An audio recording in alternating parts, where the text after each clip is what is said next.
사도행전 2장 37절로 42절 말씀입니다.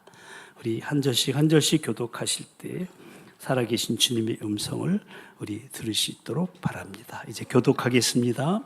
그들이 이 말을 듣고 마음에 찔려 베드로와 다른 사도들에게 물어 이르되 형제들아 우리가 어찌할꼬 하거늘 베드로가 이르되 너희가 회개하여 각각 예수 그리스도의 이름으로 세례를 받고 죄 사함을 받으라. 그리하면 성령의 선물을 받으리니 이 약속은 너희와 너희 자녀와 모든 먼데 사람 곧 주 우리 하나님이 얼마든지 부르시는 자들에게 하신 것이라 하고 또 여러 말로 확증하며 권하여 이르되 너희가 이 패역한 세대에서 구원을 받으라 하니 그 말을 받은 사람들은 세례를 받음에 이날에 신도의 수가 3,000이나 더하더라. 그들이 사도의 가르침을 받아 서로 교제하고 떡을 떼며 오로지 기도하기를 힘쓰니라. 아멘. 오늘 우리는 성령 강림 주일을 맞이했는데요. 성령 강림 주일은 성령님이 강림하신 사건을 기념하는 날로서 그 기원은 예수님께서 부활하신 지 50일째 되는 날, 즉 승천하신 후 열흘 만에 이루어진 오순절 성령 강림 사건이죠. 이 오순절 성령 강림 사건은 인류의 구속사 속에서 예수 그리스도의 탄생의 복음과는 중요한 의미를 지닌 획기적인 사건으로서 구약의 성부 시대 그리고 예수 그리스도의 오심으로 인한 신약의 성자 시대에 이은 성령 시대의 시작을 의미하는 매우 중요한 사건이 되겠습니다. 이 오순절 성령 강림 사건을 사도행전 2장 1절 이하의 말씀에서 증언하고 있는데요. 이 말씀 우리 다 같이 한번 읽어보겠습니다. 오순절 날이 이미 이르매 그들이 다 같이 한 곳에 모였더니 호련히 하늘로부터 급하고 강한 바람 소리가 있어서 그들이 앉은 온 집에 가득하며 마치 불의 혀처럼 갈라지는 것들이 그들에게 보여 각 사람 위에 하나씩 임하여 있더니 그들이 다 성령의 충만함을 받고 성령이 말하게 하심을 따라 다른 언어들로 말하기를 시작하니라. 아멘. 그러니까 부활하신 예수님께서 지상에서 40일을 머무시다가 성령님을 보내실 것을 약속하시고 승천하셨는데 승천하신 지 열흘째 되는 오순절날 12제자를 비롯한 120문도들이 함께 모여 마가의 다락방에 있는데 약속대로 성령님이 임하신 것입니다. 그리고 성령 강림의 결과는요, 제자들이 모두 다 성령의 충만함을 받고요, 각국의 방언으로 하나님의 큰 일, 즉 예수 그리스도를 통한 구속 사역을 말하는 것으로 나타났고 베드로의 강력한 복음 증거의 메시지로 이어지고 3,000명을 회개시키는 놀라운 부흥을 경험하게 됩니다. 이렇게 해서 예루살렘 교회가 태동하게 되었고요. 그 위에 계속해서 성령의 역사는 교회를 통해서 많은 영혼들을 구원으로 이끄시며 하나님 나라를 경험하게 하셨고 지금도 그 하나님 나라를 전파하며 영혼 구원의 사역은 계속해서 이루어지고 있는 것입니다.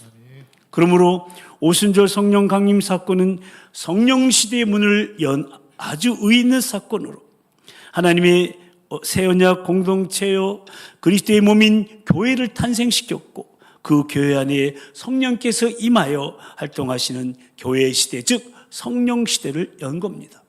그리고 우리는 지금 이 성령 시대를 살아가고 있는 겁니다. 그렇다면 이 성령 시대를 살아가고 있는 우리는 어떻게 살아가야 할까요? 오늘 본문에 나타난 성령 강림 이후의 변화를 살펴보면서 도전을 받고자 합니다. 다시 한번 오늘 본문의 배경을 말씀드리자면 이렇습니다.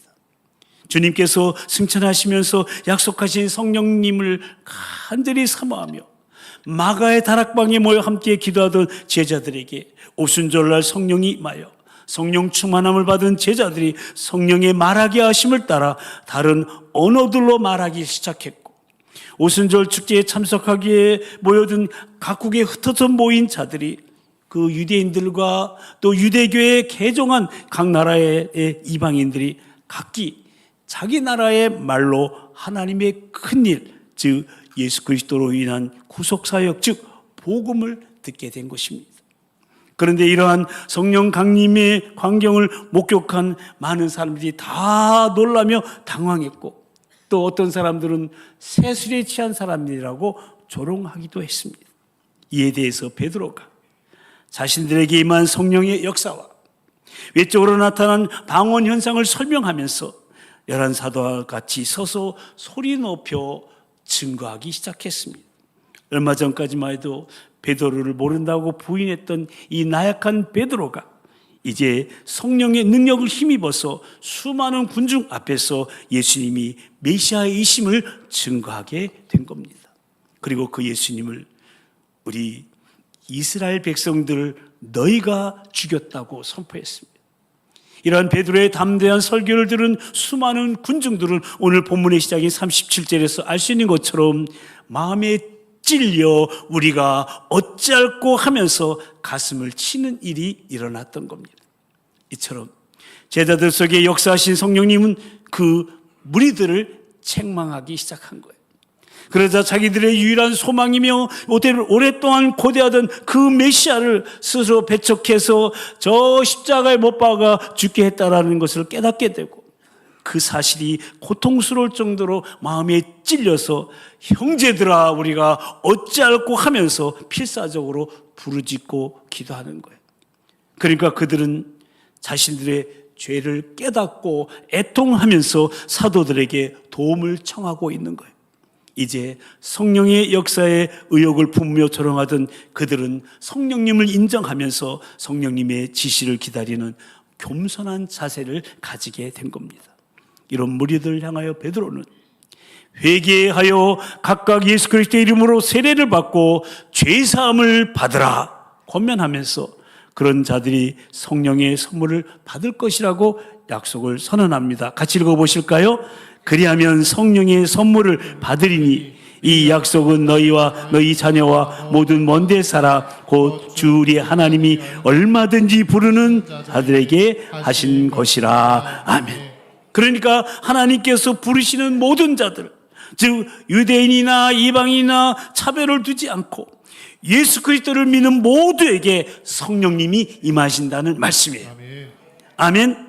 그러면서 이 폐역한 세대에서 구원을 받으라고 강력하게 권고하고 있습니다.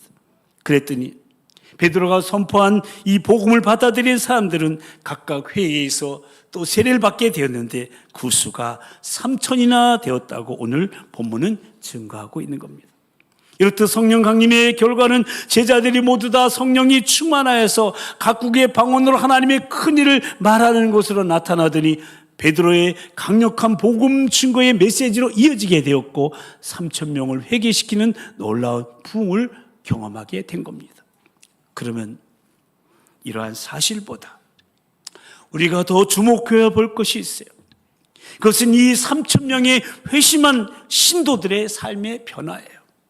오늘 본문 마지막 41절에 나타나고 있는데요. 이 말씀 함께 읽어보겠습니다. 그들이 사도의 가르침을 받아 서로 교제하고 떡을 떼며 오로지 기도하기를 힘쓰니라. 아멘. 그렇습니다. 그들에게는 사도의 가르침을 받아 서로 교제하고 떡을 떼며 오로지 기도하기를 힘쓰는 삶의 변화가 일어나는 거예요. 여기서 오로지 힘썼다는 말을 영어 성경에 보니까 they devoted themselves, 그들을 스스로 헌신했다고 되어 있습니다. 그러니까 그들은 사도의 가르침을 받는 곳에 스스로 헌신했고요, 서로 교제하며 떡을 떼는 일에 스스로 헌신했고 기도하는 것에 스스로 헌신했다는 것. 누가 시켜서 한 것이 아니에요. 강요에 못 이겨서 마지못해 한 것이 아니에요. 자발적으로 이 세 가지 일을 온 마음과 힘을 다해 했다는 거예요. 그래서 그들은 성령 충만한 그리스도인으로서 세상에 영향을 끼침으로 초대교회 부흥의 주역들로서 쓰임받게 되었고 예수 그리스도를 위하여 순교의 자리까지 기쁨으로 나아갈 수 있었던 그야말로 세상이 감당치 못하는 능력의 그리스도인들이 되었던 겁니다.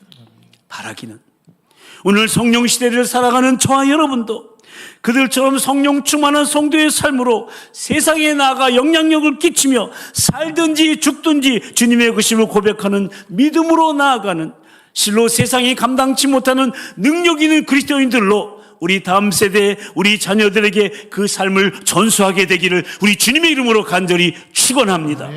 그러기 위해서 먼저 말씀에 헌신해야 됩니다. 같이 한번 읽어보실까요? 말씀에 헌신해야 한다. 42절에 보니까 그들이 사도의 가르침을 받아. 그렇습니다. 오순절 성령 강림 이후에 탄생된 예루살렘 교회 성도들에게는 사도의 가르침이 절실했어요. 아직 신약 성경에 기록되지 않은 당시의 실정으로 비춰볼 때 사도들은 구약 성경을 전했을 것이고 예수님의 교훈들을 가르쳐야 했습니다. 아마도 사도들은 성령님의 조명하심을 따라 구약 성경을 해석했으며 예수님의 교훈들을 쉽게 설명했을 겁니다. 어쨌든 이런 사도들의 가르침을 받는데 저들은 열심이었어요.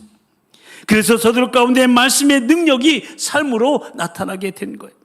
물론 우리도 지금 설교를 통해서 성경 공부를 통해서 가르침을 받고 있지만은 종교개혁 이후에 성경이 우리 손에 들려진 지금 개인적으로 말씀에 헌신한다는 것은 말씀을 읽고 말씀을 듣고 말씀을 묵상하며 적용하는 것을 말하는 거예요. 그렇습니다. 먼저 말씀을 읽어야 됩니다. 다 같이 한번 따라서 하실까요? 말씀을 읽자. 말씀을 읽자. 여러분 잘 읽고 계시지요?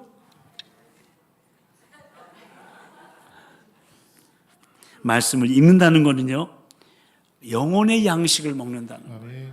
우리가 하루 세 끼 육의 양식을 먹는 것처럼 말씀은 우리 성도들의 영혼의 양식이에요. 그러므로 주야로 말씀을 먹어야 돼요. 우리가 52주 여러분 나눠드린 주보의 1년 1도 성경 공부를 하는 취지도 여기에 있는 거예요. 여러분 혹시 물어볼게요. 문제의 답만 찾아서 적진 않으세요? 그게 목적이 아니에요. 정해진 성경 본문을 읽자 하는 데 있는 거예요. 또 말씀을 들어야 됩니다. 한번 따라서 하실까요? 말씀을 듣자. 말씀을 듣자. 말씀을 들을 때 지적으로 깨달아져서 메모를 하기도 하고요. 정적으로 깨달아져서 말씀을 듣다가 가슴이 뭉클해지기도 하고 눈물을 흘리기도 하는 거예요. 이것이 말씀을 듣는 자세예요. 그런데 여러분 여기서 끝나서는 안 됩니다. 말씀을 읽으면서 또 말씀을 들으면서 그래 맞아 하는 것으로 끝나서는 안 된다는 거예요.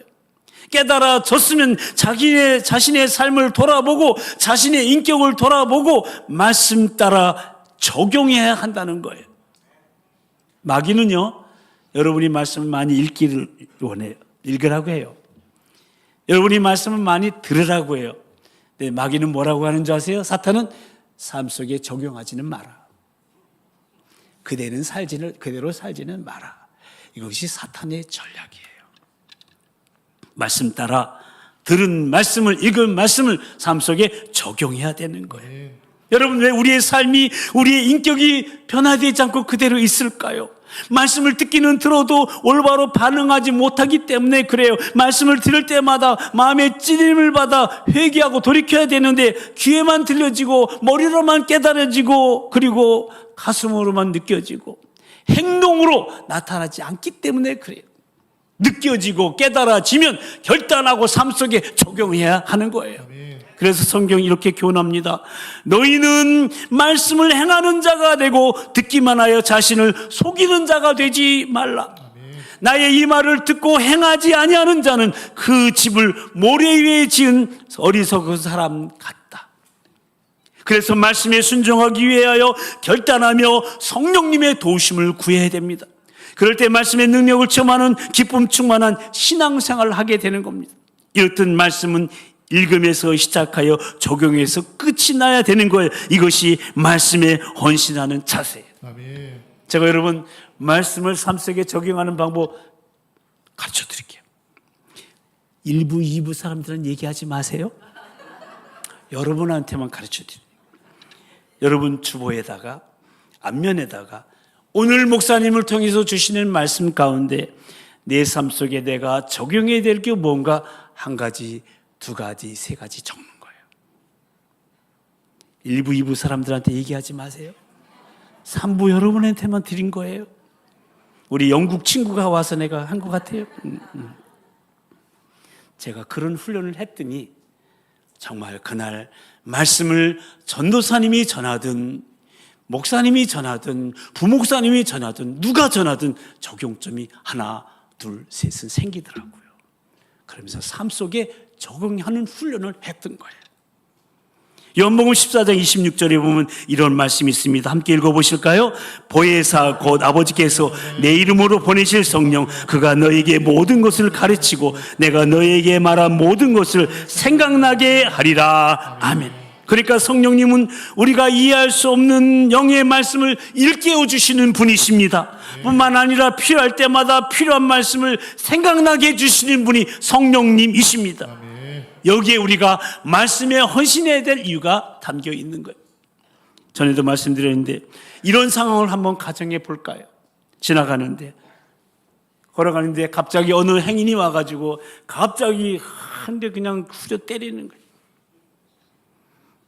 그때 그리스도인인 우리는 과연 어떻게 반응을 보이겠습니까? 만약 그 순간에 우리가 그리스도인이라는 사실을 상기한다면 적어도 같이 맞받아치는 일은 없을 거예요. 다행히 누구든지 내 오른뺨을 치거든 왼뺨도 돌려대라는 주님의 말씀이 떠오른다면 아마 한 대 더 때려달라고 분을 삭힐 수도 있어요. 한 걸음 더 나가서 너희 원수를 사랑하며 너희를 박해하는 자를 위하여 기도하라는 말씀이 생각난다면 오히려 그를 웃으면서 대할 수가 있을 것입니다. 그러나 느닷없이 얻어맞는 그 순간 이런 말씀들이 생각나지 않는다면 우리는 필경파를 걷어붙이고 육두문자를 써가면서 한판 붙고야 말 거예요. 말씀이 그렇게 중요한 거예요.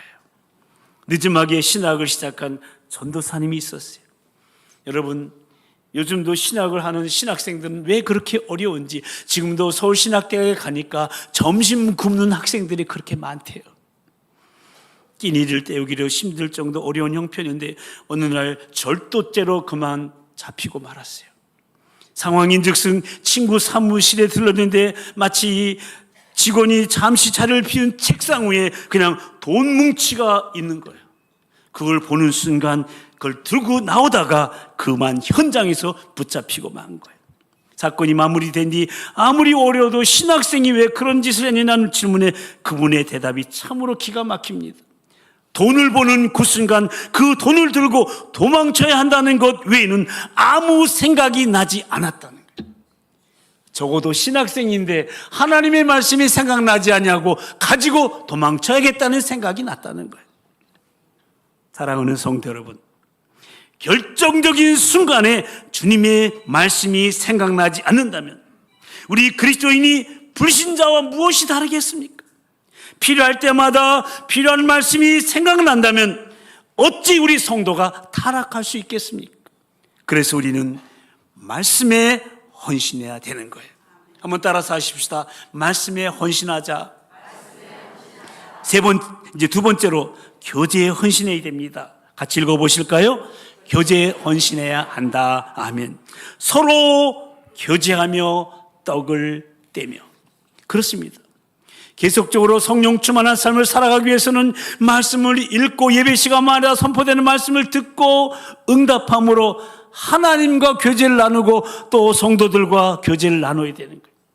제가 다시 한번 읽어볼게요.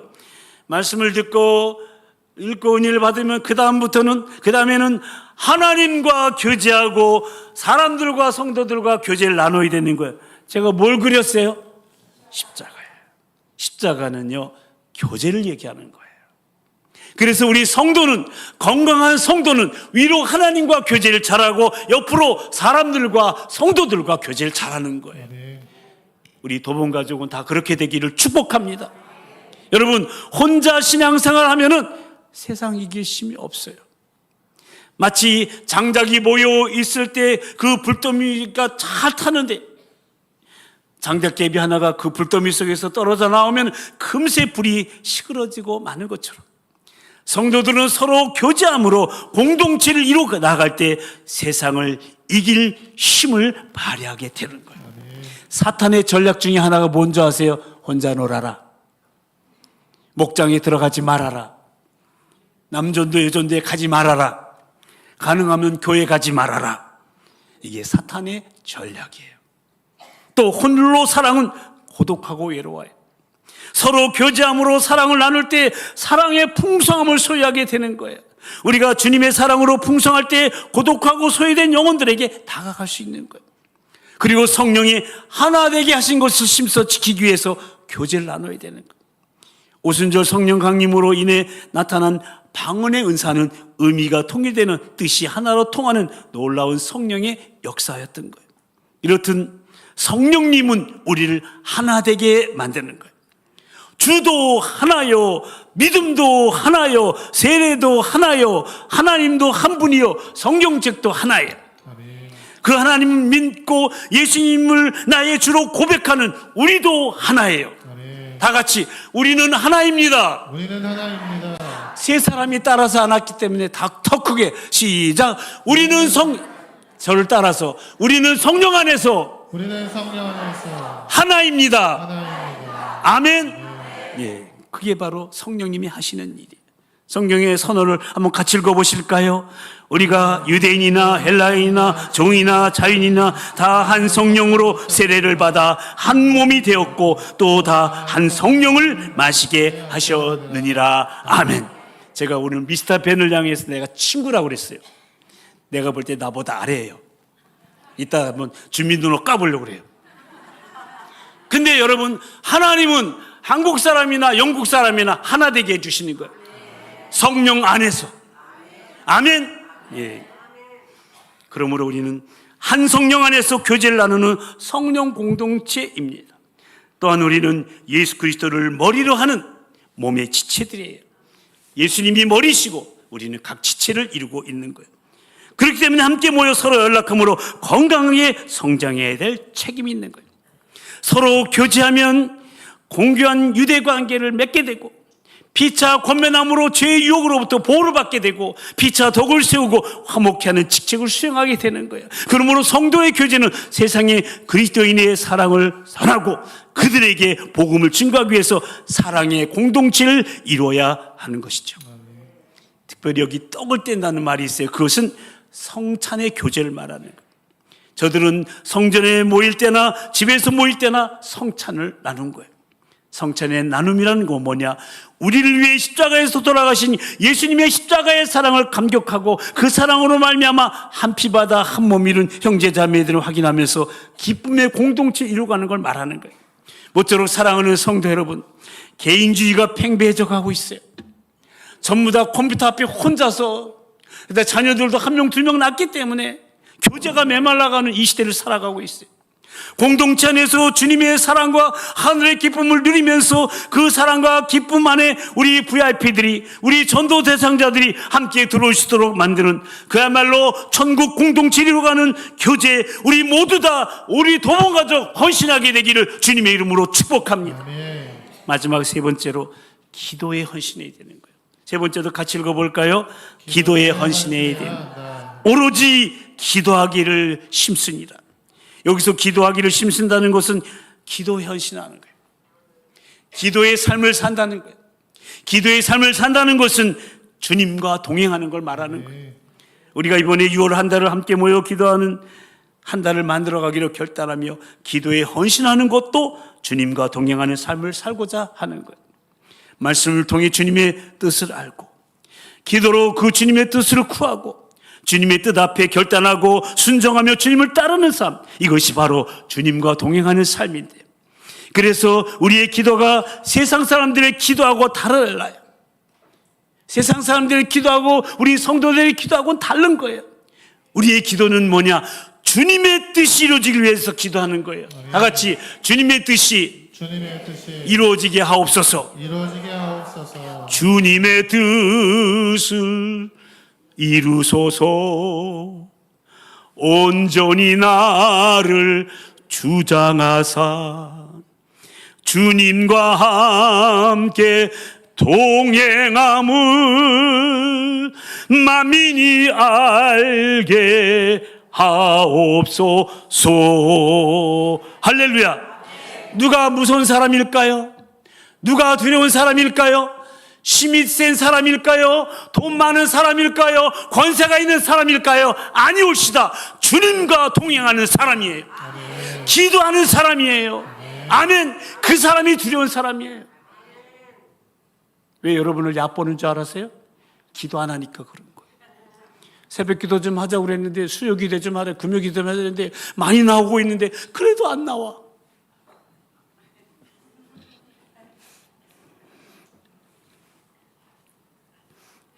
어떤 사람이 세상 사람들이 기도하는 걸 봤어요. 제가 얼마 전에 들었어요. 세상 사람들이 이렇게 기도하더라고요. 급한 일이 있고 절박한 일이 있으면 이렇게 기도하더라고요. 하나님, 천지신명님, 부처님 도와주세요. 자신들이 원하는 것을 응답해달라고 그것만 이럴수록 기도하잖아요. 그걸 뭐라고 말해요? 기복신앙이라고 말합니다. 그러나 우리는 하나님의 약속의 말씀에 근거해서 기도합니다. 하나님의 손이 내 손이 되어 기도합니다. 하나님의 손은 한 사람도 멸망하지 않고 구원받는 것입니다. 그래서 이 하나님의 구원 사역에 동참하고자 사랑으로 기도합니다. 나의 삶을 통하여, 나의 사업을 통하여, 나의 학문을 통하여, 나의 은사를 통하여 아멘 할 때까지, 나의 몸을 통하여, 우리 가정을 통하여, 대한민국을 통하여, 도봉교회를 통하여, 나를 위하여 뭇 영혼들이 하나님께 돌아오는 것을 위하여 기도하는 거예요. 이를 위하여 저와 여러분을 먼저 불러주신 것, 하나님의 영광을 드러내는 삶을 통하여 하나님의 나라가 확장되는 것, 이것이 우리의 삶의 목표요 목적인 거예요. 늘 말씀드리지만 이 세상의 사람들은 둘로 나눌 수 있어요. 우리는 전도하기 위해서 존재하고 세상 사람들은 전도받기 위해서 존재한다. 우리는 그러면 그 다음 후렴은 여러분이 하시고, 세상 사람들은 그러면 그 다음 후렴을 여러분이 하시는 거예요. 저는 답을 다 가르쳐 드렸어요. 우리는 전도하기 위해 존재하고, 세상 사람들은 전도받기 위해 존재한다. 마귀가 여러분 목소리를 듣고 뭐라 했는 줄 알아요? 그래가지고 안 된다. 다시 한번, 우리는 전도하기 위해 존재하고, 세상 사람들은 전도받기 위해 존재한다. 아멘. 그러므로 성령님의 도우심을 구해야 돼요. 사탄에 사로잡힌 영혼들, 사탄이 꽉 붙잡고 안 뺏기려고 그래요. 그 영혼들을 도로 찾아가기 위해서는 성령님의 도우심 필요하니까 우리는 그분께 기도하는 거예요. 진심으로 전심으로 사모하며 기도할 때 강하고 급한 바람이 성령의 역사로 견고한 사탄의 질을 무너뜨리고요, 불의 표같이 갈라지는 성령님의 역사로 죄성을, 죄악을 다 불태워 버리는 거예요. 그러므로 성령 충만한 사람은 어떤 환경 속에서도 신앙이 흔들리거나 요동하거나 미혹되지 않아요. 어떤 글박한 상황 속에도 좌절하거나 두려워하지 않아요. 그리고 성령님은 인간을 다시 태어나게 해주시는 분이에요.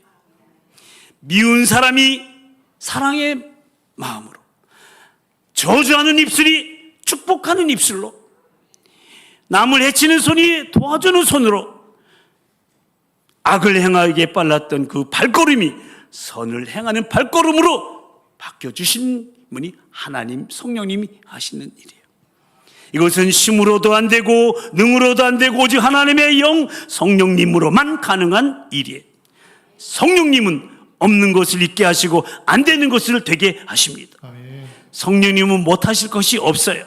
그래서 성령 충만한 사람은 언제든지 마음도 생각도 믿음도 부여하게 되고 모든 생활에 성령님의 도우심으로 승리하게 되는 거예요. 연세대학교 도서관에 가보면은 한 동상이 서 있어요.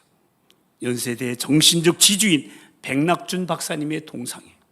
근데 이 백낙준 박사는 그의 아버지에 관한 일화로 유명해요. 그의 아버지 백사경 씨는 시각장애인이에요. 앞을 못 봐요. 그래서 호구지책으로 점치는 것을 했어요. 그런데 점을 용케 친다는 소문이 나니까 많은 재산이 들어왔어요. 그래서 그 사람이 첩을 여러 명 거들이고요, 호사스러운 생활을 하고 있어요. 그런데 어느 날 그가 길거리를 걸어가는데 전도자 한 사람이 이 백사경 씨 앞에 와서 이렇게 이야기하는 거예요.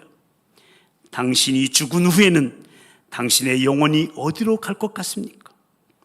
그리고 당신의 후손이 이렇게 당신이 거짓말하고 점을 쳐서 번 돈을 벌고 첩을 많이 두는 일로 말미암아 당신의 후손들이 저주를 받으면 어떻게 하겠느냐고.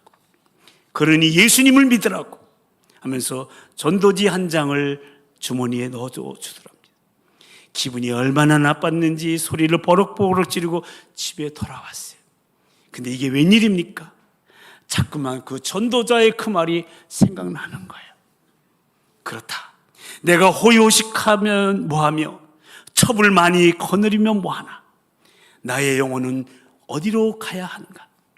주구장창 거짓말로 남의 돈을 버니 이것이 할 짓인가. 내가 지은 죄 때문에 내 자손이 저주를 받으면 어떻게 한단 말인가. 이런 생각이 자꾸만 머릿속에 맴들면서 드디어 병이 나서 몸져 눕게 되었어요. 이때 자기 아내에게 말해서 그 주머니 속에 있는 전도지인가 뭔가 하는 거 한번 읽어달라고 꺼내서 읽어보는데, 부인이 그 전도지를 읽는데 그 기록된 말씀을 통해서 이 백사경 씨가 은혜가 임한 거예요. 성령님이 강력하게 임한 거예요.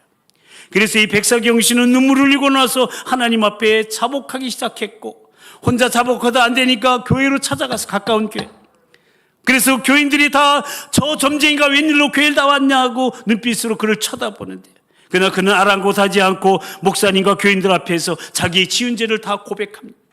그리고 그 이후로 첩들은 다 본가로 보내버리고 점치던 건 포기하고 그동안 모은 재산을 다 팔아가지고 아름다운 교회를 건축했어요. 그리고 가난하게 식구들하고 살고 있어요. 그런데 이 소식을 들은 그 당시 맥긴이라는 선교사가 그걸 듣고 그의 가족들을 다 교회에 와서 생활하게 하고 교회에 섬기며 교회 관리집사 가정으로 만들어줬어요. 그리고 그의 아들 백낙준을 유학 보내서 돌아와서 연세대 교수가 되게 했고 연세대학교 초대 총장을 지내게 됐고 급기야는 문교부 장관까지 하게 되었어요. 이렇듯 성령님의 임재는 영을 바꾸고 사람을 바꾸고 하고 있는 행위를 바꾸고 가정을 바꿔놨어요. 자손 만대의 축복을 주는 역사의 시발점이 되었던 거예요. 이 백사경 씨의 성령 강림 위의 변화는 성령 충만한 한 전도자 때문에 시작이 되었고, 전도지에 기록된 하나님의 말씀을 듣는 중에 성령님의 임재가 나타났고 성령님의 감동하심에 결단하는 의지를 통해서 나타나게 된 거예요. 성도 여러분, 오늘 우리가 살아가는 이 시대가 변화의 가속화로 인해서 정신없이 빠르게 흘러가다 사탄이 기승을 부려 문화 속에 침투해서 매스컴을 통하여 정신을 혼미케 하고 가치관을 무너뜨리고 분별력을 상실하게 하는 혼란의 시대를 살아갈지라도 우리 모두 다 성령님의 도우심으로 말미암아 세상 풍조를 따르지 않고 세상을 이끌어가는 성령의 사람들이 다 될 수 있기를 주님의 이름으로 축원합니다. 기도하십시다. 오늘 성령 강림 주일에 오순절 성령 강림 위에 나타난 변화에 대한 말씀을 나누며 성령 시대를 살아가는 성도의 삶에 대해 다시금 깨닫게 하셨사오니 이 폐역하고 거스린 세대 가운데서 믿음이 없고 혼란한 시대 속에서 성령 충만한 인격과 삶의 변화로 승리할 수 있도록 성령님 도와달라고 지금보다 더욱더 말씀과 기도와 교제에 헌신하게 싸우니 진리의 성령님 말씀으로 나를 새롭게 하시고 한 성령 안에서 교제를 하는 성령 공동체 일원으로서 예수 그리스도를 머리로 하는 몸의 지체로서 그리스도의 몸인 교회를 온전히 세워가게 하시고 하나님의 뜻을 이루어드린 기도의 헌신함으로 성령님의 도우심의 역사로 복음의 증인으로 쓰임받을 수 있도록 그리하여 부흥의 불길 타오르는 우리 교회 우리 다음 세대요 이 땅 이 나라 이 민족이 되게 해달라고 보혈로 덮으시고 성령의 기름 부심으로 충만케 해달라고 이 시간 옆에 사람 목소리가 들리지 않을 정도로 크게 통성으로 기도하시겠습니다. 다 같이 기도하시겠습니다. 할렐루야. 사랑과 자비의 은총의 주님, 오늘 성령 강림 주일에 하나님 성령 강림 위에 나타난 우리 3,000명의 변화의 모습에 대해 말씀을 나누며 성령 시대를 살아가는 성도의 삶에 대해서 깨달음을 주신 것 감사합니다. 하나님 폐역한 세대 가운데 믿으며 곤란한 세대 가운데 성령 충만한 인격과 삶의 변화로 승리할 수 있도록 성령님 도와주시옵소서. 말씀과 기도와 교제에 헌신하겠습니다. 말씀으로 새롭게 해주시고 교제를 나누는 성령 공동체 일원이 되게 해주시고 하나님의 뜻을 이루는 기도의 헌신함으로 성령님의 도심의 역사로 복음의 증인으로 살아가는 우리가 되게 해주시고, 그러나 이 부흥의 불길이 타오르는 교회여, 우리 다음 세대여, 이 땅 이 나라 이 민족이 되게 하여 주시옵소서.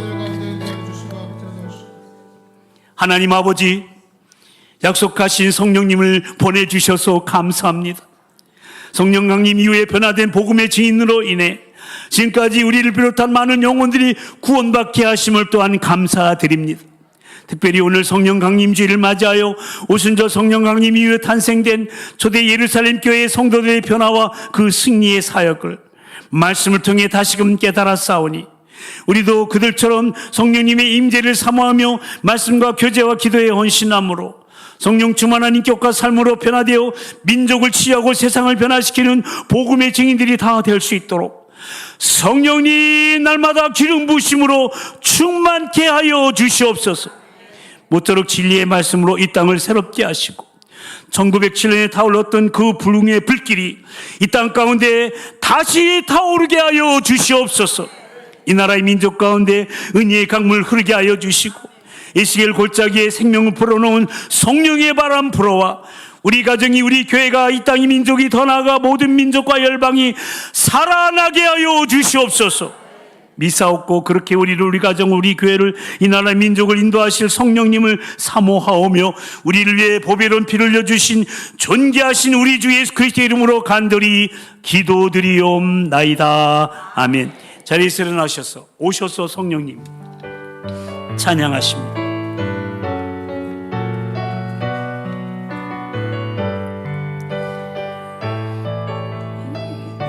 오소서 진리의 성령님, 오소서 진리의 성령님, 이 땅 흔들고 임하소서.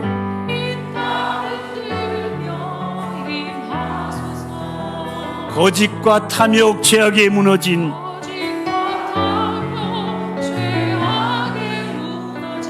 우리 가슴 정케하소서.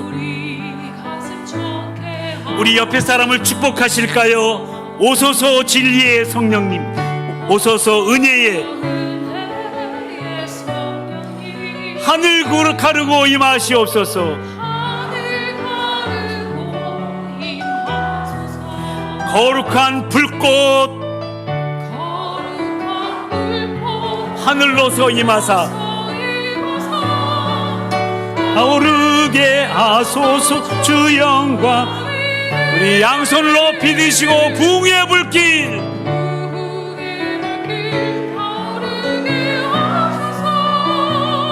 진리의 말씀 이 땅 새롭게 하소서. 은혜의 강물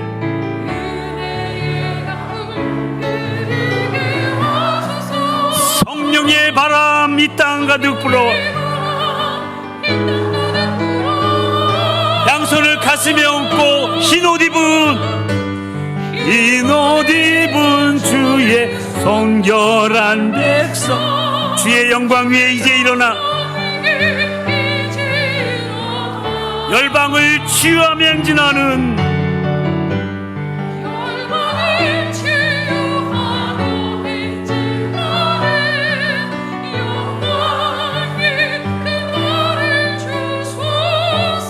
아멘, 아멘. 박수로 주님께 영광 돌리겠습니다. 이제는 우리를 위해 죽으시고 부활 승천하신 우리 주 예수 그리스도의 극크신 구속의 은혜와 우리를 위해 성령님을 보내주신 하나님 아버지의 그 극진하신 사랑하심과 오셔서 지금도 우리 함께 하시며 감화 감동 위로 충만케 하시는 성령님의 임재하심과 교통하심이 성령 강림 주일을 맞이하여 성령 시대를 살아가는 성도로서 날마다 성령 충만한 인격과 삶으로 주께 영광 돌리기 위해 말씀과 교제와 기도 헌신하는 성령의 사람이 되기로 다짐하며 그런 나와 우리 교회 공동체를 통해 이 땅과 열방 가운데 성령님의 새롭게 하심과 분께 하심을 기대하는 우리 모든 도봉 가족들 위해 주의 몸된 교회와 이 도봉지역과 한국교회와 이 나라 이 민족 위에 특별히 우리 미래인 다음 세대와 한우들과 새로 출범한 21대 정부 위에 이제부터 영원능히 함께하여 주옵시기를 간절히 축원하옵나이다. 아멘.